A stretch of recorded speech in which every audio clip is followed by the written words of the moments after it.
The major takeaways I got from the trip and really being able to visit with the Grow Your Own programs in those 3 localities, they each sort of took on a different role in terms of the people that they were attracting or recruiting. But I think one of the common bonds that made their program successful, and I think can be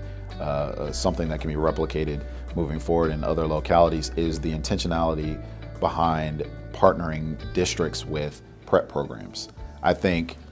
we think that it's intuitive. As a district, if you are trying to attract good candidates and you are trying to get candidates who are ready to teach in your communities and in your schools, the day that they walk into the school building, you would have a pretty positive and strong relationship with the prep programs that are preparing these programs or preparing these prospective teachers. But I think that's not going on as much as it should. And I think beyond just the fact that this is a really good way to diversify the teacher workforce and be intentional about working with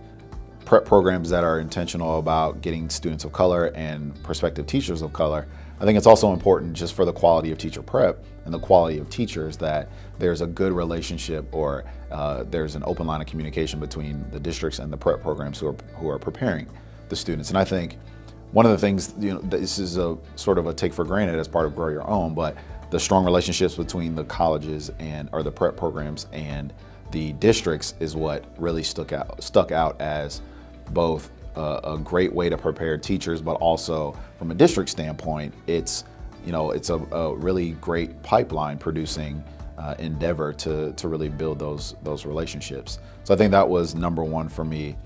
just seeing how strong the relationships are between districts and the teacher prep programs that I was able to see. I think another really key aspect is the role that teaching, or the reason why students of color, especially from some of the underrepresented communities, the reason why they were interested in teaching, wasn't necessarily about the pay. It wasn't necessarily about the career goals that were fulfilled. There was really this social justice, serving your community aspect of it that was the hook. And in all these places, when they were trying to attract prospective teachers, the hook was, look at what teaching can do for your community. Look at what, as a leader in education, you can do to make the changes that you think need to take place in your community. And it didn't matter if each of these students had teachers of color or teachers in general that they loved and thought the world of. It didn't matter that if they had teachers in their family. That wasn't the indicator of why they wanted to pursue the teaching profession. From all the conversations I had, I saw that teaching can be a way to improve my community and the outcomes that I see for the children that will come after me. And that's really, I think, an important lever that we can push if we're looking for ways to bring in other teachers of color and even teachers more broadly, just the message that this is a way, as a leader, you can make a big change in your community and society at large. And I think the other sort of smaller things, the other things that I saw that were really impactful and I thought were key takeaways. One is that in each of the districts, there was an intentionality, or in each of the Grow Your Own programs, there's intentionality around bringing the students of color or students from traditionally underrepresented communities into the sort of fabric of the college and really making sure that they felt comfortable when they were in school. I think one of the bigger takeaways that I saw from each of the students that were going through the programs was that, I have never been in this type of environment, and the support that I got was the big reason why I ultimately finished school. So I think that's a really big and important way that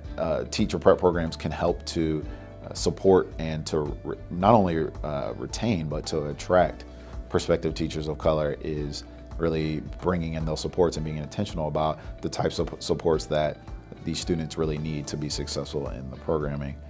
One of the cool takeaways I think I got from going into all of these communities is how strong of leaders there are who are leading this work, and dynamic leaders who are super, super invested, for lack of a better term, just very invested in their students and very invested in making sure that their communities are impacted positively. And I think what's one of the things from visiting these programs that I said to myself,